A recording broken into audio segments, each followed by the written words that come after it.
Good morning every class.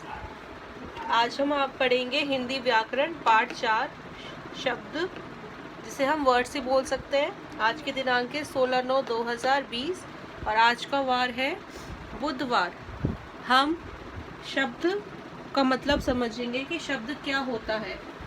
शब्द ऐसे words होते हैं, अच्छा आपने अ से ज्ञ तक तो पढ़ रखा है, तो सारे जो वर्ड हैं वो शब्द कहते हैं उन्हें। शब्दों का मतलब होता है कि शब्दों से ही हम पूरा सेंटेंस बना सकते हैं, शब्दों से ही हम एक दूसरे की बात को समझ सकते हैं। अगर हम शब्दों का ही उपयोग नहीं करेंगे, शब्दों का ही यूज़ नहीं करेंगे, तो हम किसी की भी बात को ना तो समझ पाएंगे, ना बोल पाएंगे और ना ही लिख पाएंगे। तो शब्द बहुत ज़रूरी होते हैं किसी भी काम को करने के लिए, ताकि हम उसका आराम से, आसानी से, इजीली उसको एक दूसरे से बात कर सके, एक दूसरे को समझ सके। ओके, तो हमारा जो फर्स्ट जो वर्ड है वो ये है कि हम किसी भी शब्द को किस तरह से कर सकते हैं और किसी भी वर्ड को किस रूप में ट्रांसफ़र कर सकते हैं। ठीक है, तो आपका जो फर्स्ट वर्ड है वो ये कहलाएगा। अगर हम देखें फर्स्ट टॉपिक, वो है दो शब्दों का मिलान करो। तो आपका जो फर्स्ट है, अगर मैं जग की बात करूं तो जग को ऐसे लिख सकते हैं, ज प्लस ग, जग। ठीक है, कैसे लिख सकते हैं, ज प्लस ग, जग। अगर मैं मुझे शहद लिखना है, शहद, तो शहद को मैं कैसे तोड़ सकती हूँ, श प्लस ह प्लस द, शहद।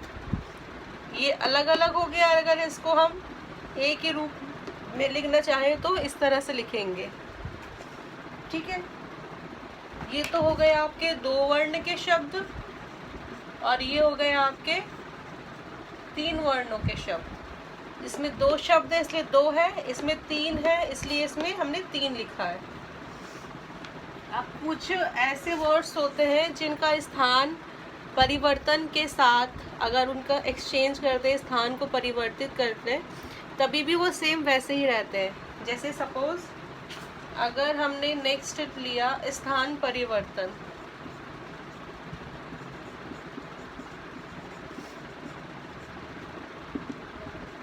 ठीक है, इसमें हमने फर्स्ट लिखा गज, ग प्लस ज, गज। अब मैंने इसका स्थान परिवर्तित कर दिया है, ज को पहले लिखा है और ग को बाद में, तो क्या बना ये, गज। इन दोनों वर्ड्स को देखिए आप, गज और जग, इसका यहाँ गया और इसका यहाँ गया है। ठीक है, तो इसी तरह से ऐसे कुछ वर्ड्स होते हैं जिनका हम स्थान परिवर्तन करें। गज का मतलब होता है हाथी, और जग हम जिसमें हम ऐसा बर्तन जिसमें पानी हम पीते हैं या कुछ और चीज़ पी सकते हैं। अब देखो दूसरा एग्जाम्पल मैं देती हूँ आपको, गरम। इसको स्प्लिट करा है, इसको तोड़ा है, तो ग र मु। ठीक है, अब मैं इसको चेंज करती हूँ, म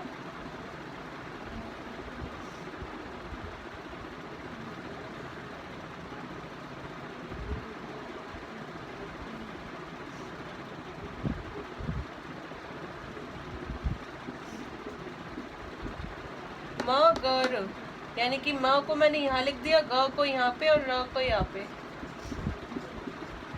ठीक है, तो दूसरा एग्जाम्पल हुआ, ये हमने उल्टे से सीधा किया और इसमें हमने म को यहाँ लिखा है, ग को यहाँ पे और र को यहाँ पे। ठीक है, तो फर्स्ट हमको क्या करना है, इन शब्दों का मिलान करना है ऐसे। दूसरा हमें क्या करना है, स्थान परिवर्तन करना है, यानी कि जग को गज से और गरम को मगर से। ठीक है, ये दोनों क्लियर। तो आप लोगों का जो शब्द है वो क्लियर हो चुका है, ठीक है। ये वाला टॉपिक है आपका क्लियर हो गया है। इसके बाद हम दूसरा टॉपिक करेंगे, वो है आपका लिंग। वो क्या है? लिंग है।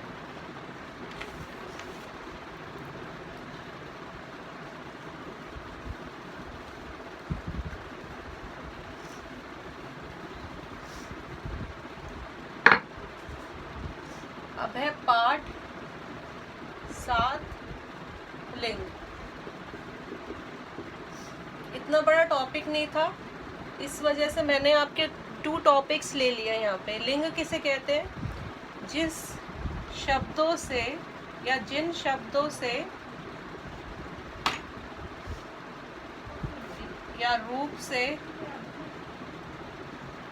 किसी के स्त्री या पुरुष होने का पता चले।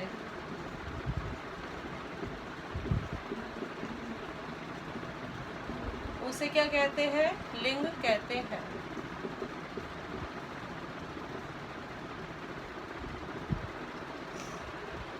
जिन शब्दों से या रूप से किसी के स्त्री या पुरुष होने का पता चले उसे लिंग कहते हैं। यानी कि जब भी हम अगर देखा जाए हमें किसी से बात करनी होती है, ठीक है, तो गर्ल्स जो होती हैं यानी कि स्त्री जो होती है अलग तरीके से करती है और पुरुष जो होते हैं वो अलग तरीके से करते हैं।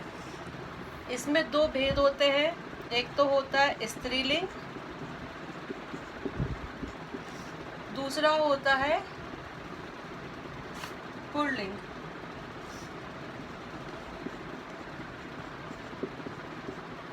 कितने भेद होते हैं? इसके 2 भेद होते हैं। फर्स्ट यहाँ पर स्त्रीलिंग, दूसरा होता है आपका पुल्लिंग, ठीक है। तो अगर मैं एग्जाम्पल दूँ आपको, आपका जो फर्स्ट एग्जाम्पल है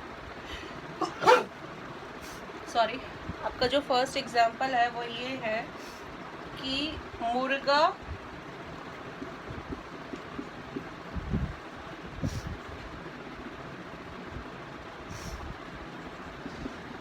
बोलता है या फिर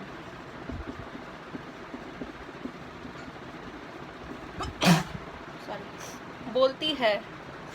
मुर्गा बोलता है या बोलती है, तो मुर्गा जो है वो क्या है? पुल्लिंग है। और पुल्लिंग में हमेशा बोलता है लिखा जाता है। क्या लिखा जाता है? बोलता है। अगर यही मैंने यहाँ पे मुर्गी लिखा होता तो आप क्या इसमें चूज करते? बोलती है। क्योंकि जब भी कोई हम स्त्री से बात करते हैं तो हर शब्द के पीछे, हर क्रिया के पीछे बड़ी की मात्रा लगाती है। जैसे बोलती हूँ, खाती हूँ, पीती हूँ, सोती हूँ, उठती हूँ, जाती हूँ। अगर हम किसी पुरुष से या मेल पर्सन से बात करते हैं तो हर शब्द के पीछे ता लगाते हैं, यानी कि आ की मात्रा लगाते हैं। बोलना, उठना, भागना, मैं भागता हूँ, मैं तेज़ दौड़ता हूँ, मैं रात को सोता हूँ, मैं सुबह जल्दी उठता हूँ, ठीक है। तो इसी तरह से हमको एग्ज़ाम्स में आपके कई सारे मैं सेंटेंस दूंगी और आपको इन दोनों में से आइडेंटिफाई करना पड़ेगा कि इसमें स्त्रीलिंग वाला वर्ड आएगा या पुल्लिंग वाला वर्ड आएगा। अच्छा, ठीक है। नेक्स्ट एग्जाम्पल,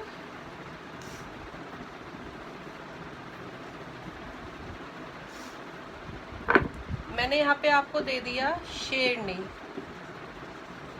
ठीक है। दूसरा है किताब, तीसरा है अध्यापिका और चौथा है आपका मोर। तो आपको इनमें से पहचानने हैं कि ये स्त्रीलिंग है या पुल्लिंग है, ठीक है।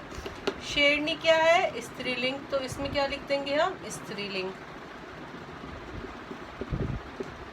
दूसरा किताब, देखो जब भी कोई नॉन लिविंग थिंग्स आती है, किताब, कुर्सी, टेबल, मेज, पेन, बॉटल या मेज या विंडो, दरवाज़ा, खिड़की, कुछ भी नॉन लिविंग थिंग्स आए तो हमेशा सारे के सारे वो होते हैं पुल्लिंग। क्या होते हैं वो? नॉन लिविंग थिंग्स, वो सारे क्या होती हैं? पुल्लिंग में आती हैं। इस चीज़ का बिल्कुल ध्यान रखना ज़रूरी है कि ये जो नॉन लिविंग थिंग्स है सारी पुल्लिंग में आएंगी। अध्यापिका एक स्त्री है, तो यहाँ पे हमने क्या लिख दिया? स्त्रीलिंग। मोर आपका पुल्लिंग है, इसलिए हमने यहाँ पर क्या लिख दिया? पुल्लिंग। ठीक है, तो इस तरह से आपके टॉपिक्स कंप्लीट हो गया। फर्स्ट हमने किया था शब्द और दूसरा किया है लिंग। हम क्या क्या कर चुके हैं? शब्द को और लिंग।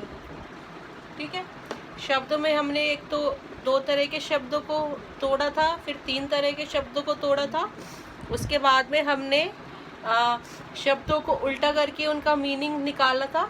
ठीक है, उसमें 3 टॉपिक हमने कवर किए थे। दूसरा लिंग, शब्दों के किसी रूप से अगर स्त्री या पुरुष का होने का पता लगे तो उसको लिंग कहते हैं। इसमें 2 भेद होते हैं, पहला स्त्रीलिंग, दूसरा पुल्लिंग। अब हमें ये पता करना है कि स्त्रीलिंग कौन कौन से और पुल्लिंग कौन से हैं, या फिर स्त्रीलिंग में कौन कौन सी चीज़ें बोली जाती है, यानी कि बॉयज़, यानी कि पुल्लिंग जो होता है किस तरह से बोलते हैं, स्त्रीलिंग किस तरह से बोलती है।